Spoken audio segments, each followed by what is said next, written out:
sengger ini, aku jamin durung. Kowe tanggung jawab. Atimu kudu dimantep ke direseki rajin ibadah. Iya. Perkara gaib ojo wati. Perkara gaib ojo coba-coba. Hatimu urung resik. Kowe rene mau aku reti. Hal ini yang sebenarnya memberikan satu informasi ya, baik secara lahir ataupun secara batin.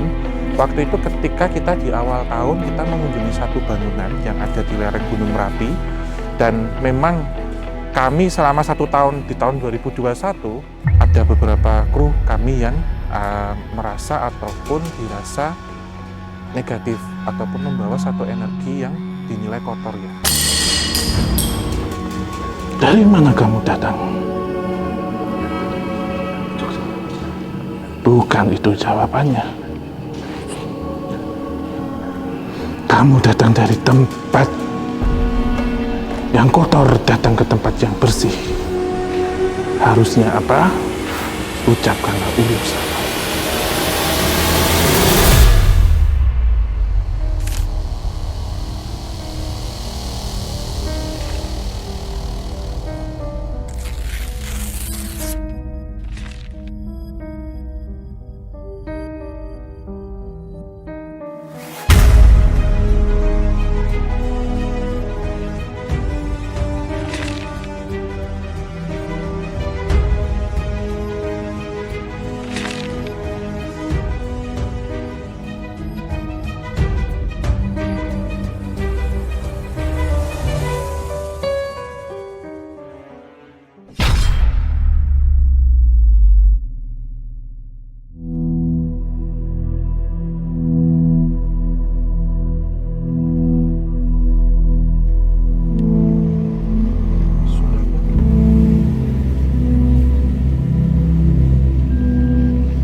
Ya sebenarnya kalau kita memaknai ya, ruatan itu bagian dari salah satu ritual yang ada dalam kejawen begitu. Jadi gampangannya kita lihatnya ataupun kita terjemahkan bahwasanya meruat itu seperti halnya membuang sial dan juga membuang apa yang ada negatif di tubuh kita. Negatif di sini itu tidak mengacu hanya pada hal-hal yang berkaitan dengan aura ataupun juga hal-hal yang mengakibatkan kesialan bagi seseorang. Tapi juga ketika orang itu kemudian diikuti ataupun ditempeli energi astral yang menyebabkan ataupun yang mempengaruhi orang tersebut jadi memiliki hal-hal ataupun penyakit baik yang bersangkutan dengan medis maupun non medis. Tetapi ritual juga biasanya dipergunakan untuk orang yang selalu terkena kesialan ataupun tujuannya untuk satu kebaikan. Seperti halnya ketika orang ini sakit-sakitan kemudian diruat dan yang dialami adalah dirubah namanya juga dengan beberapa prosesi-prosesi. Salah satunya adalah ritual mandi ataupun diruat dengan cara menggunakan media air, atau kalau yang kita kenal di Jawa ya itu disebut dengan padusan, kemudian ada topo kungkum, dan kalau di Bali itu disebutnya dengan melukat.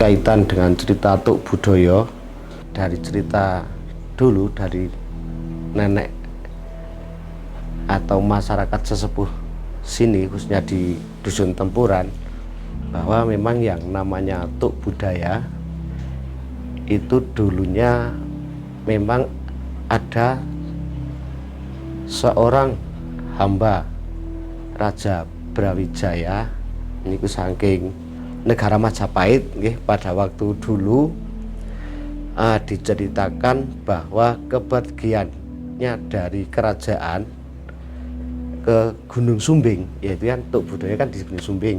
Di Gunung Sumbing intinya mau mohon ampunan kepada Sang Dewata. Pada waktu itu kan zaman Majapahit kan mungkin agamanya Hindu ya. Ya, terus yang di situ yang kita kenal di sini adalah danyang yang ada di Tobudaya itu namanya Ki Cantrik Yuda kalian garwa ingkang nami Ratamsari. Oke, Ratamsari. Kenapa di situ? Nah, di situ kan kepergian dari kerajaan, entah itu punya kesalahan dari orang tuanya atau bagaimana, dia pergi ke Gunung Sumbing. Ya, di situ kedua orang tersebut yang bernama Cantrik Yuda, dulu katanya Candi Yuda, sekarang yang terkenal Cantrik Yuda, yang istrinya yang namanya Rantamsari gitu ya. Ya, sebagai yang Cantrik itu aku kari nerusake kalih mbah-mbahne kari ngurutake sebagai yang Cantrik niku upami niku tiyang tasih gesang ning secara totopo menika langsung ical niku mboten kok sareang niku mboten. Dados niku tasih gesang ning kiyambak mboten mengertos. Make upami wonten mriku niku kalih Eyang Cantrik menika kok kiyambake niku nggadahi kajat utawi nunuwun wong sak keluarga utawa secara pribadi kuwi iso insyaallah niku lantaran kalih mendhet toya ting sendang niku sing tuk utama. Di situ sudah berapa tahun di situ kan tirakat melebur dosa, minta doa kepada sang yang kuasa atau yang kalau dulu Dewata, si itu permohonan ampunannya itu sambil tirakat di Losari di Gunung Sumbing itu sambil bercocok tanam atau bertani. Terus di sini si kedua orang tersebut ini lama kelamaan musnah, apa jadi muso, terus meninggalkan sebuah sendang. Pada waktu itu sendang itu secara kebetulan adalah istri dari Rantamsari adalah seorang budaya atau seorang, kalau zaman sekarang itu namanya penari keraton ya, dijadikan seorang budaya. Jadi intinya kenapa dijadikan Tuk Budaya ini memang ada cerita itu. Setelah itu ini kan ada sendangnya yang peninggalan itu kan otomatis kan ada airnya ya, airnya itu konon ceritanya sudah dimintakan berkah kepada yang Dewata.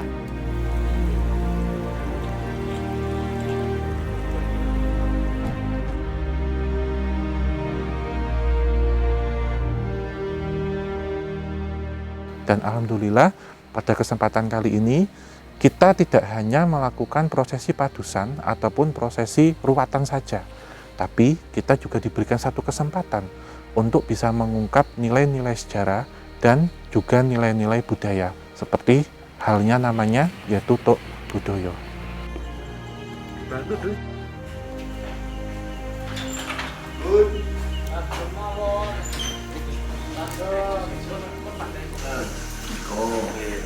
Pakai aseng mlebet niku napa aseng siram riyin napa aseng mlebet rene biasane niku pun dugi mriko mangke siram riyin.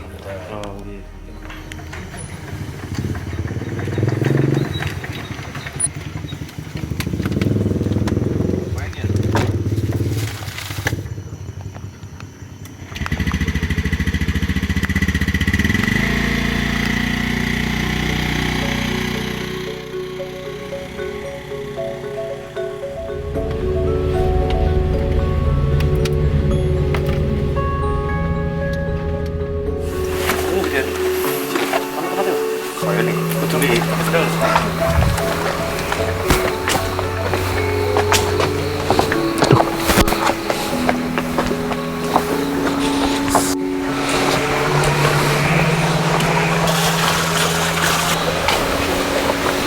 kamar mandi. Nggih. Badhe niki gantos busana. Oh, Gantos rinten mriki boten apa-apa. iki mawon teng lebat. Nggih. Coba Bukan di sendiri. nggih. Mlebu masuk di ratual mlebu tundakang langsung dilepas sandal. Nah, kuwi jangan kok mlebu nyak-nyakang beto sandal ora entuk.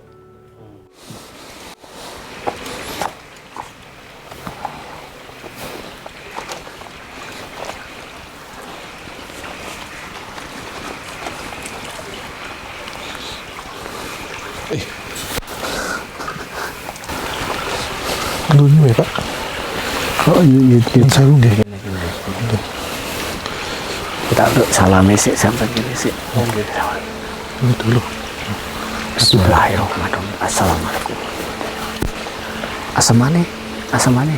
Mas, Mas. Dina, asal kau. Assalamualaikum. Assalamualaikum. Agak langsung ada keperluan nih, gue langsung masuk. Utama ke langsung maring sendang. Maring sendang, nuwun karo eyang santri. Diku toyane. Nggadahi keperluan yang penting keluarga utawa keselamatan masing pribadi. Jika sak siwur langsung di pak-pakake. Ha iku ditakoni sadurunge mlebu nggawa alat apa ora. Nek urung tahu dikandani sik ra ketang saknane ora apa-apa sing penting nggo menyansik. Niku sing utama ning urung tahu mlebu. Anak sing wis cok tahu mlebu wis ngerti syarat-syarate. Mati kasih rampung. Assalamualaikum warahmatullahi wabarakatuh.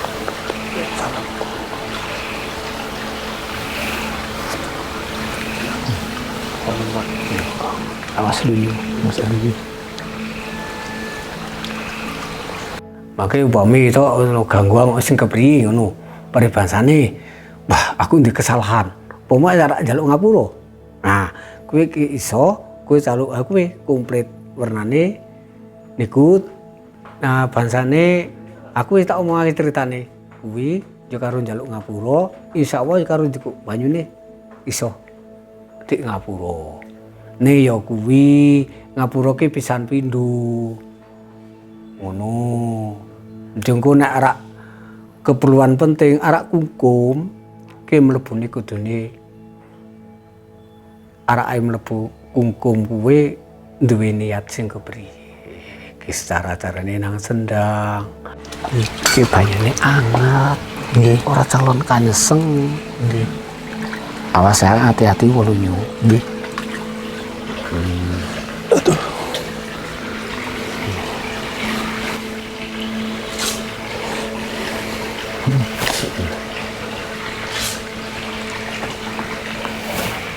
Narak atus biasa yo nggo siwur. Nek narak penting pribadi ngudi ana sing diigayuh. Lah kuwi kudune paling ora 5 menit kili. Ambles dik ngene kungkum mlebu. Makna dari berendam ataupun kalau orang-orang dahulu itu menyebutnya dengan topo kungkum. Kungkum dalam bahasa Jawa itu adalah berendam. Bahwasanya merendam itu tidak hanya di sini membuang energi-energi negatif yang ada di luar saja, tetapi yang ada di dalam. Dan ketika kita merendamkan ya, ataupun kita masuk ke dalam air, di sini seperti halnya recharge energi. Jadi kita menyerap energi yang ada di alam semesta. Dan sifat dari air itu sendiri tentunya juga memberikan satu nilai ketenangan dan juga pembersihan, baik kotoran yang bersifat lahir ataupun batin. Dan tentunya jika kita melihat beberapa sumber mata air seperti halnya tuk atau juga seperti halnya di sini ada sendang, itu adalah sumber mata air yang langsung berasal dari alamiah ataupun yang berada di lereng gunung, di mana tempat-tempat ini tentunya kita juga akan mengambil ataupun kita akan menyerap energi-energi yang berasal dari masa lampau, di mana tempat-tempat ini tentunya dulu dipakai untuk bermunajat, kemudian untuk bersemedi, ataupun tempat-tempat yang dipakai untuk melaksanakan hal-hal yang serupa seperti halnya padusan, topo rendam ataupun topo kungkum oleh para leluhur kita. Sehingga kita juga memaknai selain meruat diri, juga kita seperti halnya ngalap berkah dan semoga diberikan rezeki oleh Tuhan Yang Maha Kuasa. Jadi makna dari air adalah membersihkan dan juga menenangkan.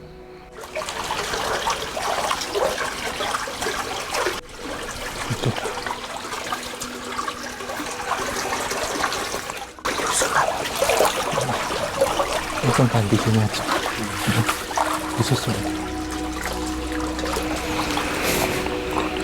Nih. Lagi, Pak. Nih, cuciin, Bang. Kamu udah nggak apa-apa? Cuciin.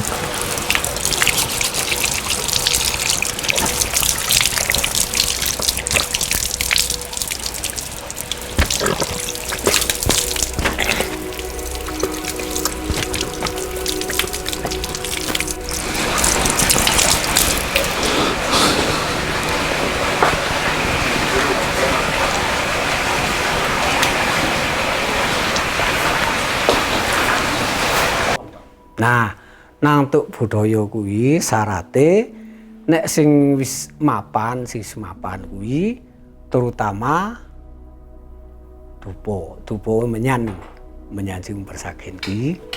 Ana kae utama terus kembang wangi karo kinangang. Kinangang kuwi kemaremane Eyang Mursinuk karo Rantang Sari.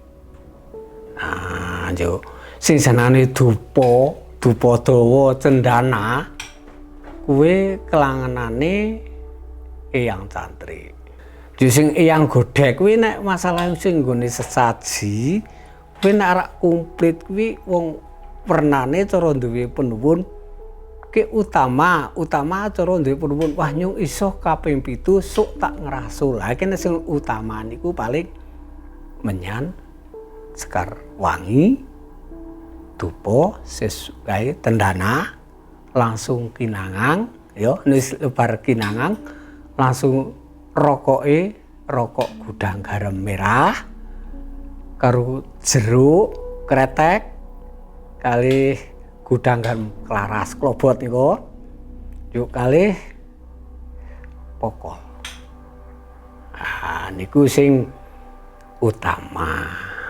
Upami niku nggadahi kajat secara pribadi. Nah, njuk mangke nek pun kula obong pun kula tembungaken njuk niku langsung njekuk toyane niku pun mendhet ditopo niku toya sukake ngajengi.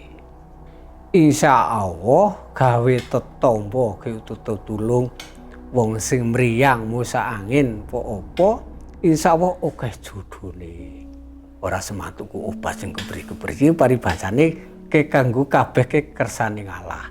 Mbah niki ora kok ngudokke sing kebri-kebri bentuk ngedokake karo sing kuwasa. Ah kabeh ngono kuwi sing ngedokake penuwun kuwi paribasane sing ngecet lombok. Sing kuwasa ning kari kanthi lantaran. Kuwi nek sing wis anu cok ana sing di penuwun. Mbah kula niki nek empun kelampah saking angen-angen kula badhe angrasul. Aku omonge sampeyan lho, nyong bae ora omong. Nah ngono. Nah, nggih Mbah. Nek kula kelampah kula badhe ngrasul teng mriki, Mbah. Ah, kuwi ki insyaallah dilalah niku kelampah. Cara upama kok duwe masalah utawa apa karo kanca apa ya. Ah, kuwi kadang-kadang ana sing basa alus nemplok ning ora krasa. Kuwi cara gawe masalah. Kuwi nek iso cara ketemu karo mbae sing wis-wis, kuwi kudune tukake kembang macan kerah dilangake dilarung nang Tuk Budaya kuwi iso insyaallah iso mari. Kadang kenang sawan, kenang opo, ki waca geluk-geluk wong kok didelok kok lemes, mangan ora enak kenang opo. Insyaallah disuwunake karo barang bisa saged sare.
Ya, tentunya kita mengenal beberapa tempat-tempat ya, yang dikenal dengan wingit, angker, sakral, dan keramat.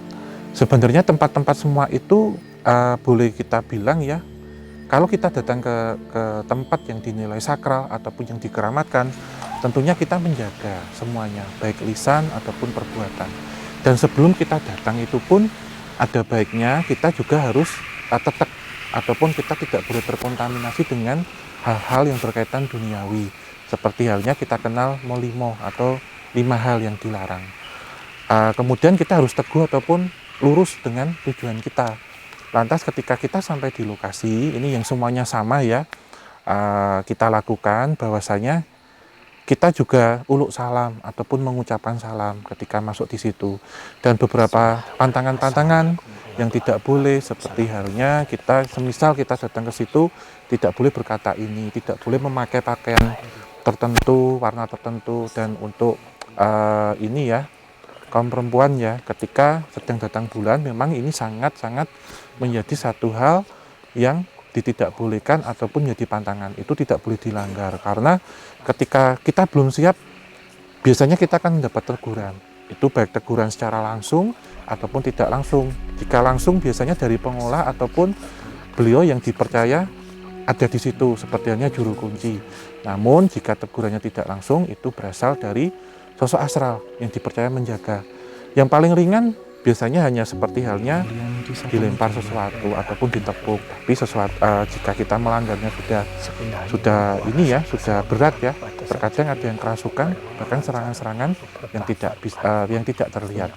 Jadi kesimpulannya, dimanapun kita berada, tidak membatasi jika itu tempat yang dianggap sakral, keramat, angker ataupun wingit, kita harus menjaga sikap, kemudian sopan santun, lisan dan perbuatan, dan tentunya yang paling penting adalah kita mengucapkan salam ataupun uluk salam.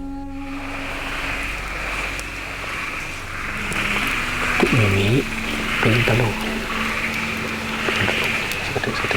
Sedikit. Mana?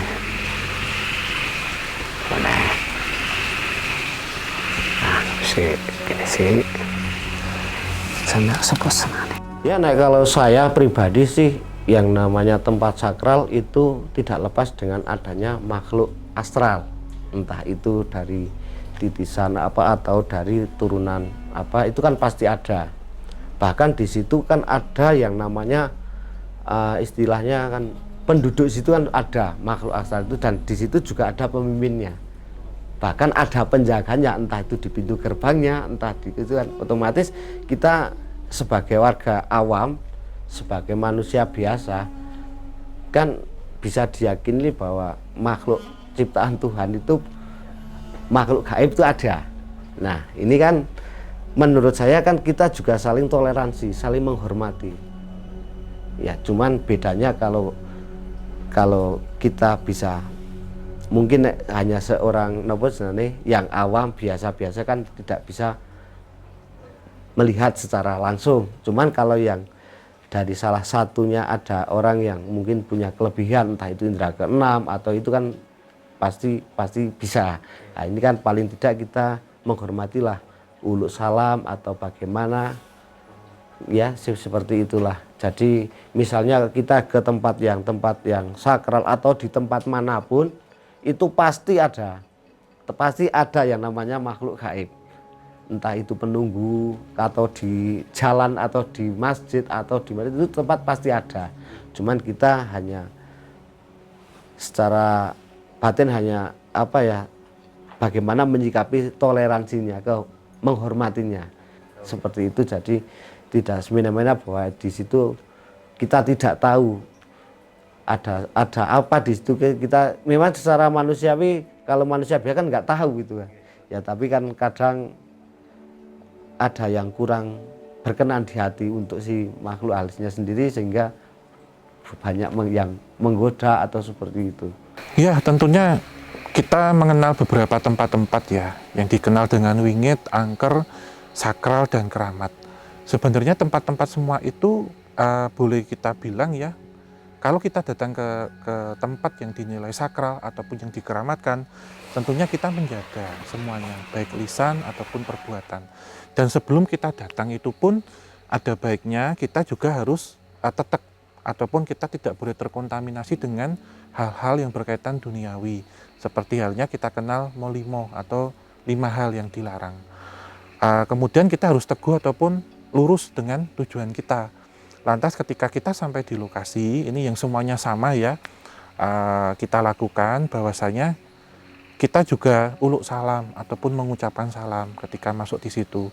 Dan beberapa pantangan-pantangan yang tidak boleh, seperti halnya kita semisal kita datang ke situ tidak boleh berkata ini, tidak boleh memakai pakaian tertentu, warna tertentu. Dan untuk ini ya, kaum perempuan ya, ketika sedang datang bulan memang ini sangat-sangat menjadi satu hal yang ditidakbolehkan ataupun menjadi pantangan, itu tidak boleh dilanggar. Yang putri itu yang harus suci. Yang putri yang suci sebelum masuk itu dipertanyakan dulu. Ya ini suci apa enggak? Nek enggak suci, yang kotor enggak boleh masuk. Karena ketika kita belum siap, biasanya kita akan mendapat teguran. Itu baik teguran secara langsung ataupun tidak langsung. Jika langsung biasanya dari pengolah ataupun beliau yang dipercaya ada di situ, seperti halnya juru kunci. Namun jika tegurannya tidak langsung, itu berasal dari sosok astral yang dipercaya menjaga. Yang paling ringan biasanya hanya seperti halnya dilempar sesuatu ataupun ditepuk. Tapi jika kita melanggarnya sudah ini ya, sudah berat ya. Terkadang ada yang kerasukan, bahkan serangan-serangan yang tidak terlihat. Sampai sekarang ini alhamdulillah desa sudah mulai rame, bahkan sekarang mulai tahun 70-an sampai dari tahun 70-an itu sudah ada kegiatan penjamasan benda-benda seperti pusaka, seperti mungkin ada kalau di kesenian kuda lumping, ada ya macam-macam lah. Yang intinya untuk apa, supaya nanti segala jenis kesenian ini kan menyangkut budaya, jadi untuk nyatu budaya ini supaya apa, kegiatan budaya yang meliputi kegiatan budaya entah dari manapun itu dipercaya bahwa itu bisa untuk menaikkan aura daripada seni itu tersendiri. Contohnya misalnya saya sebagai seorang MC, katakanlah sebagai MC, mungkin kan saya butuh cara berbicaranya menarik, butuh welas asih dari itu supaya saya sering diundang atau laris. Nah, itu kan bisa masuk di situ. Tapi itu kan dari hanya sekedar kepercayaan, tidak semuanya itu percaya seperti itu, tapi kan ada sebagian yang mempercayai itu. Buktinya sampai sekarang banyak seniman seniwati yang datang di situ, mandi di situ, malam Selasa Kliwon seperti itu. Memang di situ ya, di situ di samping itu memang bisa untuk menolak dingin. Pengalaman saya sering pernah mandi di sana, bahkan sering mandi di sana jam 12 malam itu bukannya dingin malah badan hangat. Kalau saya memang secara pribadi yang pertama untuk minta ketenangan hati, ketenangan pikiran, ya paling tidak kebanyakan itu yang penting itu minta kesehatan, ya mungkin dengan dasar bersuci di situ bisa menghilangkan penyakit-penyakit yang ada dalam tubuh, entah itu di dalam maupun di luar. Itu secara lahir seperti itu. Cuman di sisi berkahnya dalamnya bahwa air itu dipercaya juga bisa untuk mengobati penyakit-penyakit yang mungkin tidak kasat mata lah.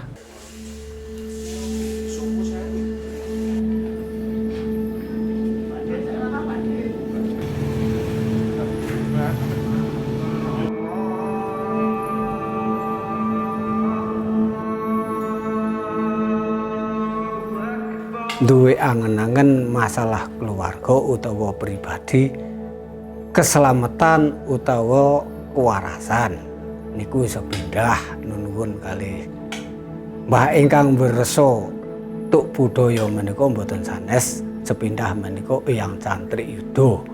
Mangke upami wonten mriku niku kalih Eyang Cantrik menika kok kiyambake niku nggadahi kajat utawi nunuwun song sak keluarga utawa secara pribadi kuwi iso insyaallah niku lantaran kalih mendhet toya ting sendang niku sing tuk utama. Kalau posisinya yang tempatnya Eyang Cantrik itu ting pundi to Pak? Sebelah pundi? Nah, Eyang Cantrik sebelah sak ndhuwure tuk. Nah, tuk ini langsung metas ono selo mapane Eyang Cantrik nang selo. Nah, setelah Eyang Cantrik enten Nyi Godhek. Eyang Godhek sing mapan wonten Kajeng sebelah tengah. Eyang Godhek niku ya hitungane keluargane Eyang Cantrik kang di sing pinaraang wonten ning tuk budaya karo Eyang Mursinuk karo Eyang Mayang Sari kuwi sing Sekoyojo putrane Nyai Bloro Ratu Kidul Jok Along tindak nang Eyang Cantrik. Hal ini sebenarnya relate ketika di tahun 2021 banyak tempat lokasi yang kami kunjungi. Dan kalau kita lihat ya, kita flashback bahwasanya tempat-tempat itu tidak semuanya membawa satu energi positif, tapi juga energi negatif.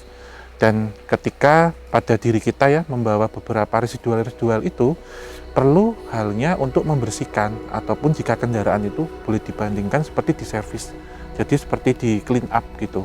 Dan kami memilih satu tempat ini karena kenapa? Karena memang ada satu garis keturunan ataupun leluhur, dan hal ini yang mengarahkan kita baik secara lahir dan secara batin.